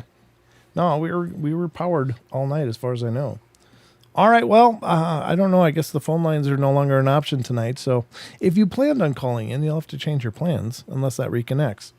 I will keep you posted. But all right. Luna Moonicorn says maybe those are the shoes that are the matches to the single shoes with feet still in them that washed up on the U.S. coast. Oh, how morbid. Oh, yeah. How friggin' morbid. Just let me know when you find the sock tree because I know I'm missing a bunch. Yeah, so I was think thinking that would make sense. The dryers channel them all to Australia. Well, you know, them and 15-year-old boys. Oh, God. Oh, you didn't. You did. Oh, no. All right. Well, let's continue. Don's on his Burning Bridges tour tonight. He's bound to get this demonetized. All right. We're going to go to Sasquatch Chronicles and deal You with mean Germer's home? Mr. Grimmer's home. Germer. That's right. Sasquatch Chronicles blog, ladies and gentlemen. Not all of these are Sasquatch related, but I thought they sounded lovely. Including, I think there's a sound file that was captured. Yeah, I think this was the one. This is the one that actually is, and it's from the Sasquatch Chronicles YouTube page, so it won't be a problem. But this is from the Sasquatch Chronicles blog, and this is from August 30th. Trucker captures eerie howling at rest stop. Oh, my God. Oh, that would These suck. people are demented. Why, our chat? Yes. There's two. Two of them. One right in front next of to your me and monitor. one over there on the other side by the camera. Jeez. Hi, Peter. Yep. It's Did a you bring busy a night. friend? Yeah, it's bring a friend night for Well, Peter. you know, when you were talking to Peter, though, there was a female voice responding as well. Oh yeah, but those you can't put a lot of merit into the Okay, fine. because they're all little samples, Oh, so just samples of voice, Right. different words through different voices. different genders, Okay, yeah. and yeah. But so. SoCal Squatcher says random foots washing up left and right. Oh God, Nice. No, this is kind of Freaking dark, morbid. but it's morbid but fun. If you can't laugh, you're gonna cry. All right, trucker captures eerie howling at a rest stop. Good night, Marie. Oh, good night, Marie. Take care. Thanks for coming in tonight. This says, I do not have a ton of information on this video. This is from Wes. It was sent to me, and here is what little I know about it. A truck driver caught something unexpected at a rest stop in the Pacific Northwest. In the video, truck driver Danny Ramirez records a video of an unknown animal bellowing in the woods outside of a rest stop. The sound, which lies somewhere between a moan and a roar, is shocking and unearthly. He was not willing to get out of the cab to investigate. I can't blame the guy. The video was taken on Highway 97. In the comments section, several locals say they too have heard the sound at rest stops along the route. So let's have a listen. Are you ready, Don? Hit it. Is that?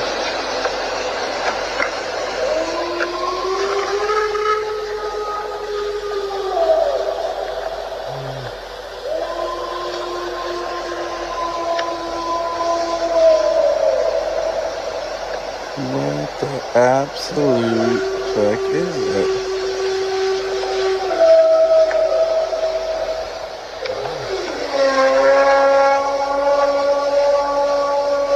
Starting to regret that I stopped at this rest stop. What the? And they say Bigfoot isn't real?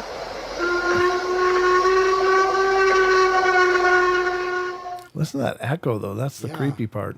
And, you know, I think I got it solved, though. Oh, I think they were actually parked near your house when you walked into the wall. oh man. Sorry. I couldn't resist. But no, that is a creepy sound. If I heard that, I wouldn't get out either. Be like, nope, I'm staying in here in my big semi-truck. Screw that. Would you want to go look, Don? No. No. No, I would not. I think the survey is in, and Don and I are both a big nope. Yep. Nopes on that one. So, yeah, that's creepy as hell. I have heard this before. I remember it was posted a bit ago, but it is creepy. Really, really creepy. I don't know if it's been debunked or not, and Wes didn't have any background on it, really, other than the claim. So what that means, we don't know. But I have to tell you, though, it did sound like some kind of a dog. Not a coyote. Did you think? Maybe a wolf. But, you know, the way, the sheer volume of it. Yeah, and the sustain. And the way it was carried, the sustain, Yeah, how long it went on. Is that?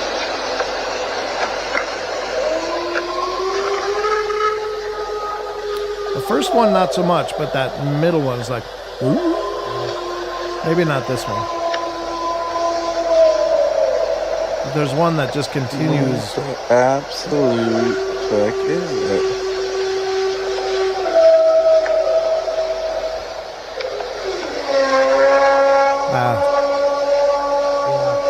Starting to regret that I stopped at this rest stop.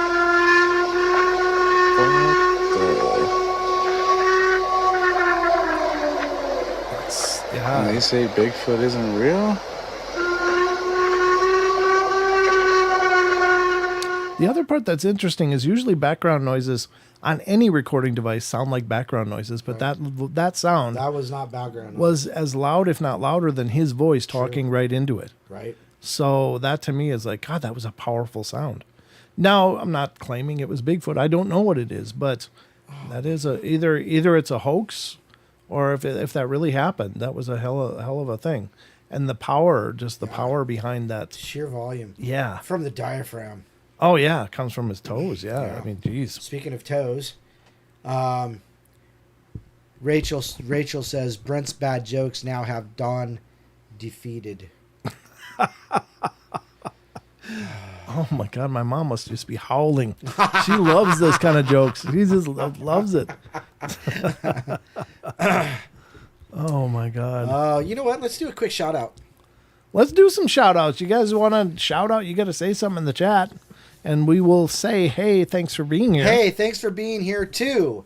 Batman. Blue Cruise just popped in. Chucky Danger, always nice to have you. Hi, Elaine, how are you? John Stevenson, nice to see you. Hi, Karen. Lucky Gypsy 13 popped in just a minute ago. Luna Moonicorn has been here since the beginning of the show. Lunatic Fringe just popped in as well. Ooh, See, like that's that how much I pay attention. Maggie M10, Marie Daniels. We've already talked to you. Nice to see you. I know you were going to bed or somewhere else. Paranormal Portal, RJ Windwalker. Rachel is right. Sometimes. Raw Croaker. There's Rick, SoCal Squatcher, Megaphone Man, that would be Mr. Naysay himself, Wizard Moon, and Killing Reality. Wow, that's interesting. Killing Reality. Did you get Raw Crocker? I did. Okay. And I don't see any that popped in. Of course, hello to Mom. Alicia Hughes, did you Alicia say? Hughes, no, she's not on the list, but she just hi. popped in. Yeah, there you go. But I do remember her coming in. Haven't seen you in a while. Nice to see you. It's good to see all you guys. Thank you so much. And there's more out there, but it's those are you that are chatting will populate this list. So that's why. Correct. So thank there you go. SoCal Squatcher says the show rocks. Thank you. Thank you. Yeah. So much. Awesome. I'm glad you think so because this is the only one we got. So. It's for the YouTube. Best, it's the best we could do. Yeah, which may not be saying a hell of a lot. But, that's true too. But we have fun doing it, so we got that going for us. All right. Well, there you go. Quick shout outs. Thank you all. All right, so we're going to get to the next one from Sasquatch Chronicles blog, and this one's from August 30th, which is today, Don. It's today. It's a today. Today? It's yeah, today? It's a today one. This one I thought was interesting because, of course, in the Vietnam War, there was lots of claims of these rock apes, these large primates, not as big as our Sasquatch, but very large, that people saw, including GIs and such, that were serving over there, encountered these things. They look apparently exactly like what we depict a Sasquatch, just a little smaller, but all nonetheless, they're very feared by the locals. I remember one report from years ago where a local guy was being interviewed, and he said, if they grab onto you, you're dead. Oh, Because they won't let go and they'll drag you away. wow. So if they grab onto your arm, you cannot like get free. And they dragged people off, and that was the last people were ever seen. That's creepy as hell. It is. It's really creepy. But let's see what this says, because according to this article from Sasquatch Chronicles blog, August 30th, remains of extinct giant apes found in Vietnam. Wow. Scientists have found the dental remains of an extinct giant ape species in Tan Hao province in central Vietnam. The findings are only such remains of the Pleistocene epoch to have ever been found in Vietnam. Yeah, I suppose being jungly and stuff, it probably is not really conducive to fossils in most of that, right? Because wouldn't they remains would just decay away? Yeah, and the only things that would be left would be dentia. So yeah. Okay. So this research was done by experts of the Borsiak Paleontological Institute under the Russian Academy of Sciences in Moscow, as well as the Joint Russian-Vietnamese Tropical Scientific and Technological Center in Hanoi. From 2020 to 2022, scientists performed surveys at Long Trang Cave in Tan Hao's I don't know, I'm trying to say that right. Phuoc district.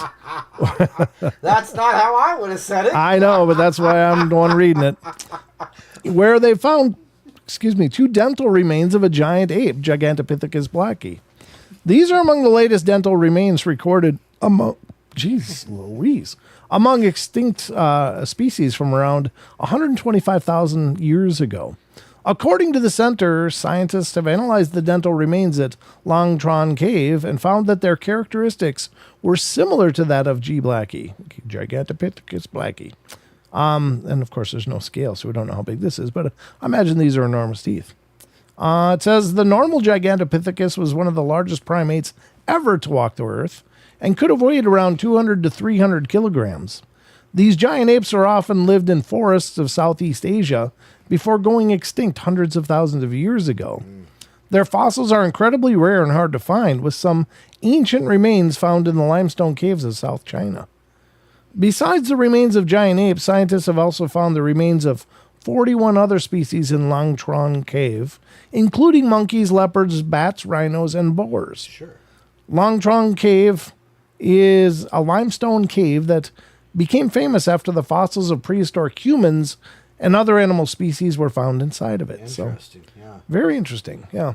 I mean, yeah, it's still talking about Gigantopithecus, and I think many people are not real convinced that is indeed a forerunner to what we know as Bigfoot, but still, they're discovering more information. So Well, something that's that big. I mean, what it said 200 to 300 kilograms. Yeah. That's 500 to 800 pounds. Mm-hmm.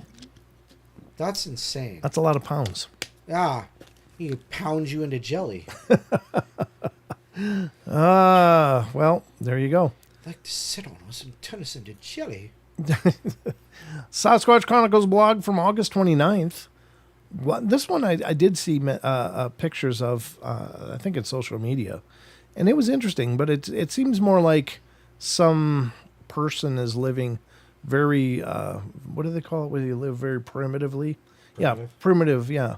So it says wild... Dodge. What's that? Mick Dodge. Yeah, except I don't think this guy, Lives has a condo somewhere during the off season. Wild wolf man spotted by hikers in remote German mountains. The New York Post reports Gina Weiss and her friend Toby had been traveling through Germany's Harz Mountains last week when they encountered an unkempt finger. What? I said unkempt finger. He's a finger. Figure. Yeah. Wow. Figure is what I meant. Here's a finger for you. Yeah, I get those all the time. Carrying a spear in the middle of nowhere. The man dubbed Wolfman has been sighted several times over the last few years, often wearing wolfskin clothing and carrying a weapon like some sort of primitive hunter-gatherer. That's interesting. When we reached the sand coves, we saw the Wolfman, said Weiss, and he stood up high on one of the caves and held a long wooden stick like a lance in his arm. He wouldn't take his eyes off us, said nothing. He looked dirty like a Stone Age man from a history book. And there's the photo. Back in March, a distressed hiker called the authorities after spotting a mysterious man, but when police officers arrived on the scene, they were unable to locate him. Even members of the fire department have reportedly seen the Wolfman wandering around. Someone clearly knows how to live outside and adapt to the changing seasons, said fire department head Alexander Beck. So there's a photo of the guy, and yeah, it looks like a guy with a spear. It looks like he's pretty naked. It does look like he's naked. I don't see the wolf pelt, but right. So here's the thing, though. Remember, might be the summer collection. A long time ago, the summer collection. It's just an ascot right now. It's just it's just your ass. Yeah. But remember, we talked about this myth about in Germany, a wolf belt. They had a belt made out of wolf pelt. Oh, sure. And they turned into werewolves. Yep. So lycanthropy. They're in Germany, in the German mountains, and they find a guy wearing a wolf pelt. That's kind of scary. Maybe it's a skinwalker. Well, I mean, it doesn't necessarily. I mean, we have a term for it here, but maybe the lycanthropy of the old days was the same thing as skinwalkers in our America here. Maybe. America. Could be. Pew, pew. But anyway, I don't know what else. He looks like a naked man with a dark complexion. Maybe dirty. The only hair I see is on his head. Well, yeah, I was thinking that too. But maybe he's wearing the squirrel pelt for the summer. Yeah. And he whips out the wolf one for winter. Yeah, he'll use it. I don't know. It's just a loincloth right now. Exactly. He's got his rabbit underwear on. I don't know how that They're works. nice and furry. Yeah. Just those ears right up on me. Oh, jeez. Oof. All right. Continuing on before this degrades even further. Got one more from Sasquatch Chronicles blog. And this is from August 29th. Am I going to do this? Yeah, it's a Yowie hunter. I guess I'll put the link in the chat. You guys can check it out. But it has to do with Australia Yowie Research, which is Dean Harris's group. And very cool. Dean Harrison. I said Harris. Yeah. Oh, did you? Yeah. I know this stuff. Sometimes names are just gone from my head. Sign of aging, I think. Yeah. Maybe. They say the two things usually. The first one's the mind's the first thing to go, or the memory's the first. Can't remember the next one, right? Because I can't remember anything actually. I have CRS. All right, Yowie sighting at Birkdale, Queensland. Yowie Hunters Witness Reports writes, a young man searching for stray golf balls at his local golf club ventured into the forest early one morning after seeing what looked to be a trail of balls placed along a dirt track leading further into the bush. Wow. It's like breadcrumbs. Yeah, exactly. That's just a bad story coming true. Sasquatch's been watching cartoons. Watched E.T. one too many times. He followed the trail, collecting the balls one by one as he went. What he found at the end of the trail wasn't something he expected. You think? Yeah, apparently not. So what was that? Well, you're going to have to check this out. I'm not going to play the whole report because, generally speaking, those are kind of lengthy. And I don't think we got the mileage on the clock left. But the link is in the chat if you want to check out the full report. Head over to Sasquatch Chronicles blog or Yowie Hunters, AYR. Probably has the report there, too. Excuse me. Sorry. I'm a little raspy tonight. Do you notice I sound raspy? Do you notice that? Well, I've been sounding raspy for like 2 weeks now because of all that damn smoke. Yeah. I'm still stuffed up from it. I was wondering about that. I didn't really put that together again because I thought, well, it's kind of cleared up. It's maybe better. Right. But there is still a haze in the sky, when you're looking at the distant mountain ranges and stuff. Yeah, if only it was a purple haze, it'd be better. Yeah, well, no, it's not that.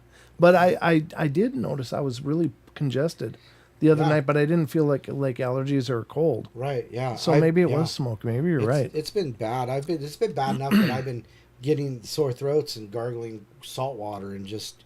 Oh. It's been horrible. It's been horrible. It's been horrible. Hi, Julia. You weren't here for call out. Yeah, shout out. So, hi, Julia. Hi, Julia. I was going to read that one tonight, but I misplaced it. Well, there it is. I didn't have nearly as many up as I thought I did. That's surprising. Yeah, I'm going to have to pull up some more. I'm going to have to pull up some more here quick. So while I do that, Entertain him, Don. Entertain them with a song. No, don't, please. Janet, Janet, I love you. No, don't, please. Not that one? Not that one. Oh. Let's do the time warp. Yeah, again. don't kill the show, please. That one? Okay. Not that one. No, he doesn't this like. one. He doesn't like me singing disco hits. I'm not really fond of singing anything that's going to get copyright stricken. Well, I'm a little old-fashioned that way. you're no fun. Where's your I know. sense of adventure? I know, but I like to keep the internet powered up. I like to afford the internet still. You have to be able to afford the Yeah. internet. Exactly. Exactly. I have to have a gig fiber connection here just to keep this thing rolling. There's one. I got one pulled up. But no, Don, of all the phenomena, what's your favorite? Of all the phenomena, Yeah. well, I still like the idea of aliens. Yeah. Bigfoot, like I said, these are things that are possibly terrestrial in some form, as opposed to like the phantom phenomena and ghosts and things like that. It's a little more tenuous to me. So I would say, aliens and Bigfoot and cryptids in general. I mean, like flesh and blood cryptids. I think I'd have to go with those. Okay. Until I find something better, and I'll go with that too. So let's do a quick survey of our chat. Oh, okay. Of our chat room. How many of you believe that UFOs are being piloted and are here, but they're from either transdimensional or they are from extraterrestrial realms unreachable by us? Put one in the chat if you think that they are definitely extraterrestrial or at least not human. I'm curious how that'll go while I'm putting these links up. Well, because there was that one interview that was posted that said they were supposedly talking to an alien being of some type, and Okay. they said that they are actually human and they're not aliens; they're time travelers Sure. from Yep. our very distant future after surviving a nuclear war or a nuclear devastation. Sure. Wow, there's a lot of ones that just popped up. Oh, is there? Yeah, Is it primarily one? yeah, I don't see any other number. So is it, put a 0 if you don't believe. I'm just curious, because I mean, there isn't a right or wrong answer. It's just, I'm curious where our audience is at with that. SoCal Squatcher says both. Both? Okay. I think that's fair. Yeah. Oh, here we go. We got to read this one. That one looks cool. That one looks cool. All right. Because we got to do cryptids because it's a, what the hell did I get? I got a picture. I didn't want that. Let me do this. I'm opening links and then copying them over. Any zeros at all? No. All right. We are firmly in the realm of believers, which is good. I think I definitely believe that as well. That they're from actual outer space. And Yeah, we I think can't so. get there yet. Yeah. Not yet. I don't doubt the fact that there's advanced projects and stuff. Sure, I think that there's technologies that are being explored and developed that are maybe even very similar to some of these craft, but I don't think we're there yet. Right. But I think that they're working feverishly to get there with True. the captured remains that they have and the growing technological leaps and bounds. And now with the advent of AI, they can probably crack a lot of these eggs quicker than ever before. All right. I got a couple here. What did I have to start out with? Oh, yeah, this one. This is an alien one. I guess this would be a good one to lead with since we were just talking about aliens. Is that a Slipknot reference? Oh, this? What? No, RJ Windwalker. Oh, I don't know. That's a great question. RJ Windwalker, is it a Slipknot reference? All right, let's pull that up and pull this up. There we go. All right, I'm back in action here. Yeah, that's a lot of ones. Wow. Good job, folks. Just curious. All right. I'm going to start with this article because it has to do with this part of, and these aren't necessarily cryptids, but they kind of are in a sense too, because we don't know where some of these cryptids come from. What if they came from outer space as well? Of course, there's so many correlations between Sasquatch and UFOs, Yeah. and even dogmen and UFOs, and God only knows what else. So, and of course, the UFO occupants themselves look pretty cryptidy. So let's get to this article from phantomsandmonsters.com. And of course, this is Lon Strickler's site. It's been out there forever. Please support him and what he's doing over there. Lots of encounter reports, which we cover from time to time here on the show. But Lon is also an accomplished author of several books. He has lots of research efforts as well as his own podcast, Phantoms and Monsters Radio. So he's going to have Ronnie LeBlanc on there on really? Friday's show. Yeah. Well, we might get a chance to get Ronnie LeBlanc. Oh, no, he's not going to be there, is he? Yeah, he is. Oh, is it good? Well, Yeah. maybe we can do that, too. We'll probably get all of them if we can. Sorry. Had to take a drink. All right, so we're going to go to this article from phantomsandmonsters.com. This is from August 22nd. Yes, I shook hands with an alien being. Didn't I already read this one? I don't know. I'm reading it again, if I did. A Florida woman describes the day when a tall, odd-looking man came into her office. She shook hands with the man and immediately felt a vibrating electrical shock. And she knew that he wasn't human. I received the following account. Hello, Mr. Strickler. I was working as a supervisor in Tampa, Florida, at an international trucking company in the late 90s. A gentleman was brought into my office and was introduced as the new VP of the Southeast Division. I can only remember his first name as Joe. He was very tall, and I'm guessing 6'6" or taller. Wow. That's a big guy. My head came up to his shoulder, and I was 5'10", and he was very slender. There was no one else in the office at the time he walked in and looked around. I noticed that he seemed very pale in color, had white hair, wore a white shirt and a brown necktie, and wore a dark gray suit. An observer. Right, huh? Yeah. I walked over to introduce myself as I told him my name. I held out my hand to shake hands with him. At first touch, his hand was ice cold, and his fingers were long. And as he grasped my hand, a vibrating electrical shock went from my right hand up to my elbow.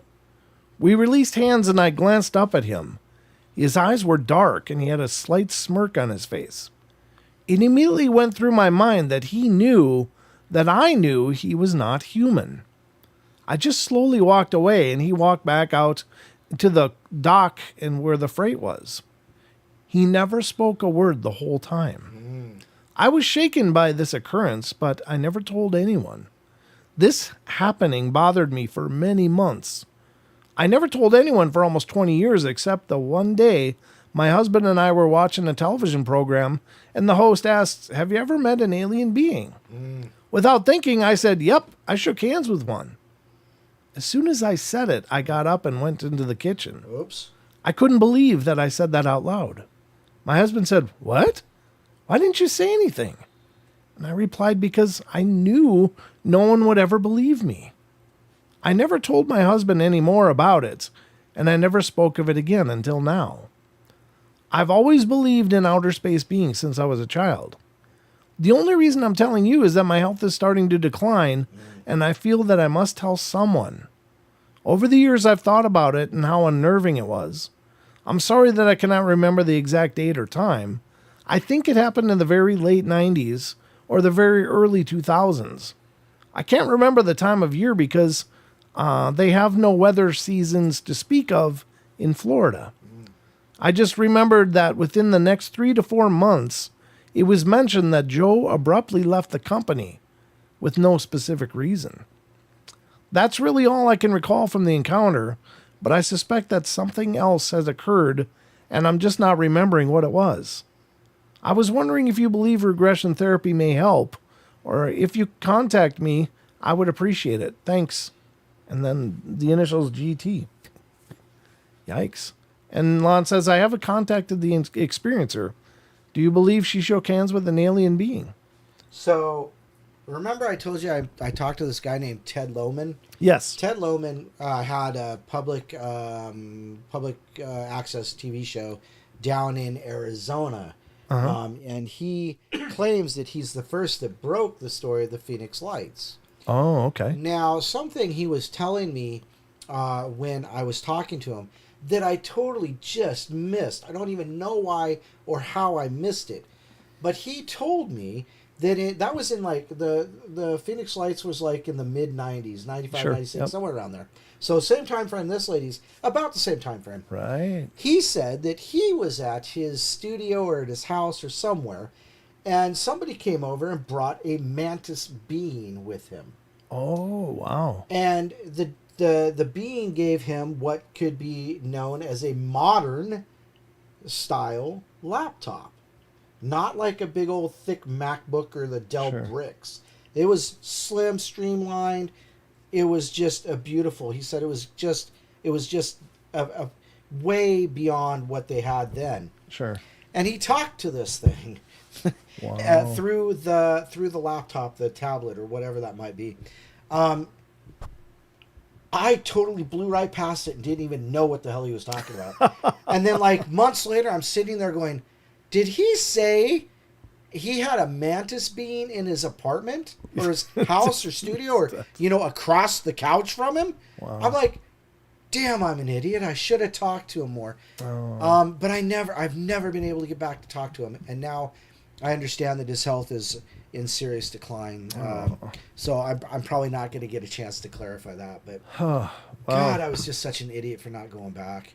oh, well, Dang I mean, it. at least you know that much. I'm sure that I those kind of things, they sound way out there, but Yeah. I believe it happens. I do. I think people have had run-ins with these things. I'm sure maybe more of us than we realize have actually come face to face with some of these things. Yeah.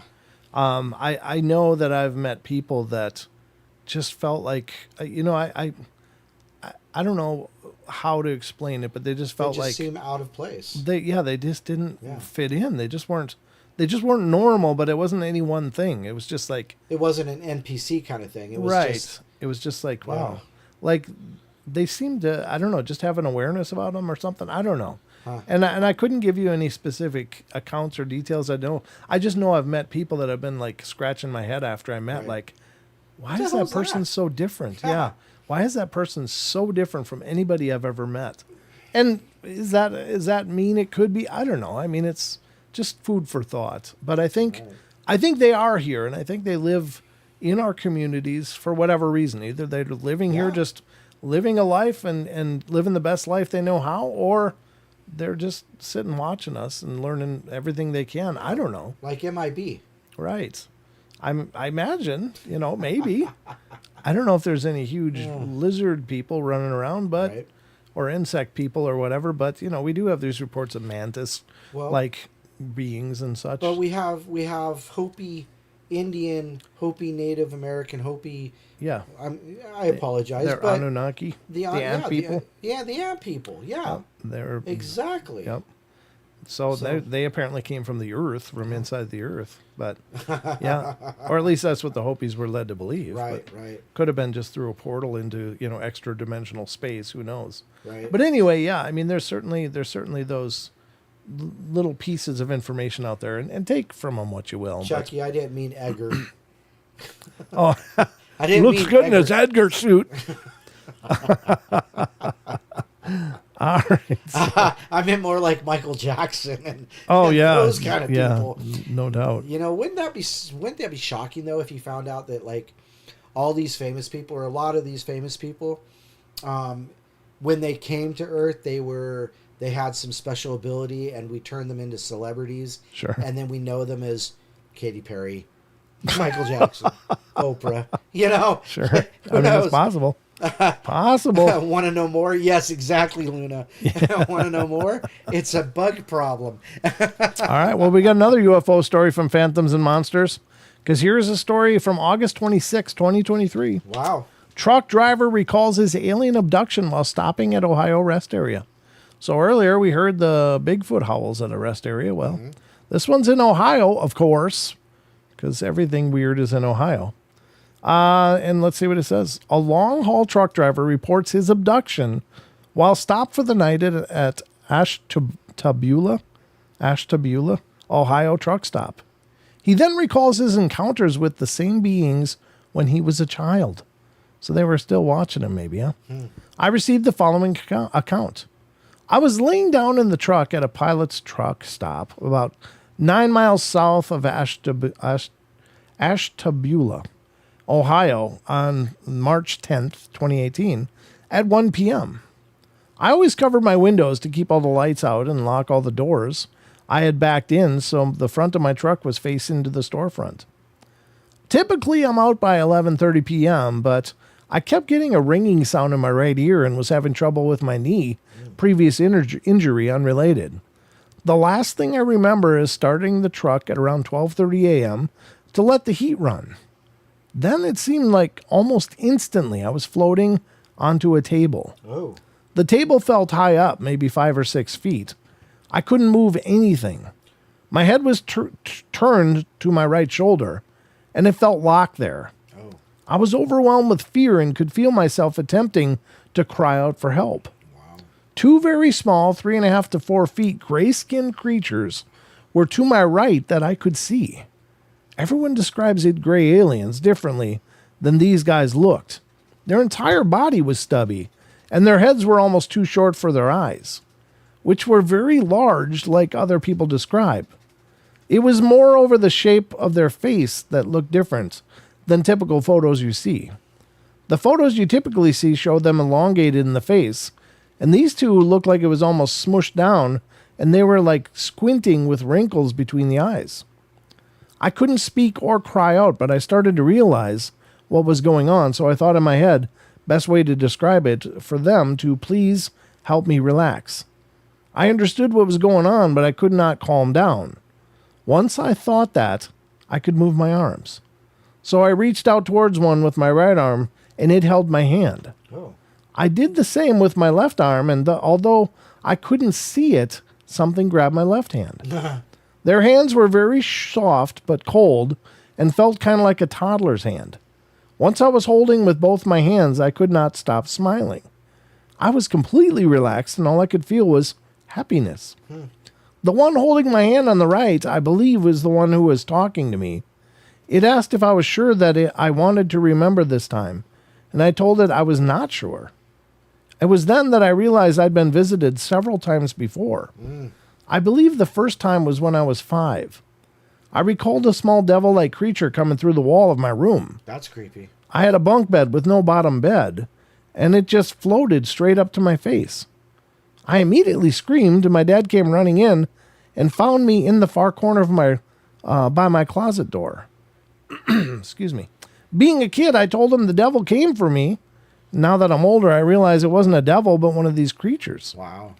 The next incident wasn't until I was 9 or 10 years old. As I was going upstairs to bed, I stopped at the landing, and outside of the window there was a saucer-shaped disc, silver in color with large orange dome on top of it.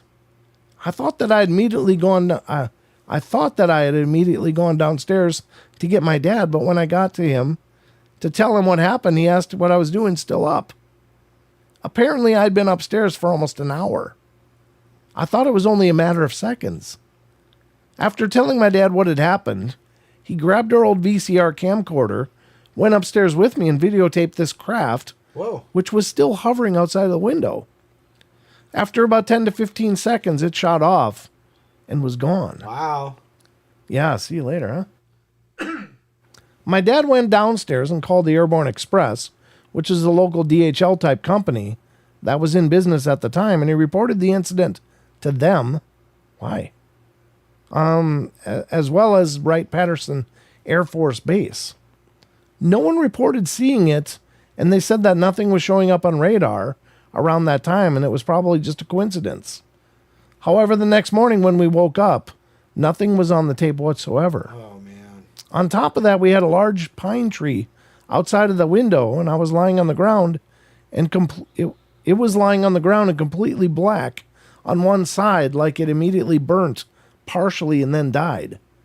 There was no other scarring to the ground. Back to the present, so I'm laying on the table, and I feel the other hands around on me, on my legs, arms, ears, and then I feel hard pressure around my genitals. Uh-oh. Excuse me. Like a pump, but with pain and heat/pain. I'm completely distracted while all this is going on, though, because the creature to my left is now alone. It's just me and him in my view, and he's telling me all kinds of things about meeting me in the past, but I can't recall what he was saying. I do recall him saying that I would forget things if I wasn't ready, and unfortunately had no control over whether or not I would remember. He could only allow me to remember what I wanted to remember. Sorry, I'm just losing it here. Getting a little froggy. Yeah, I'm losing my voice. About that time, I really calmed down and stopped feeling like I was going to have a heart attack. Everyone was gone. Wow. I woke up in the truck laying on my back on top of my blankets. The truck was still running, but every light on the dash was lit up and the alarms were going off, so I shut it off, thinking it was overheating. I turned it back on a couple seconds later, and everything was fine. The whole ordeal did not come to me until after I realized the truck was okay.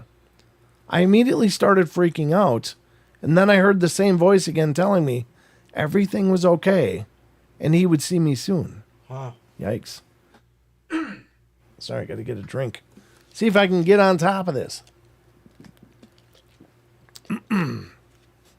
Says, I feel like over the years I've developed a friendship, possibly with this creature, but I'm not sure of that. Honestly, I'm not really sure I even believe myself. However, I can tell you that those other two instances definitely did occur when I was younger, and I always wanted to know why they happened. I've always had an interest in aliens, but nothing more than any other young boy does. I've never fantasized about being abducted. I've honestly been freaked out about the thought of it, so I don't think that my...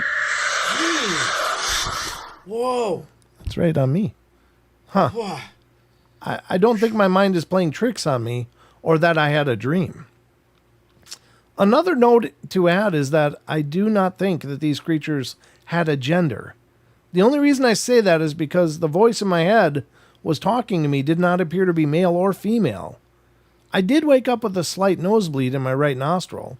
I had a headache and continued to have a headache all day. Hi, Sarah. Hi, Sarah. I had very uncomfortable pressure internally. I do not drink alcohol. I don't do drugs. And to the best of my knowledge, I have no mental issues from either side of my family that is known. I've never been a sleepwalker, and I don't tend to have very many nightmares. I wish I could remember more of what happened. Although I would definitely be terrified if this occurs again. I hope that I could be more open to it when it does, though. I know they'll be back because I recall the creature saying it would see me again. That's kind of ominous, though, isn't it? It is. The beginning of the encounter was very intrusive, and it felt embarrassing. They seemed to just do what they needed to do, and then they comforted me.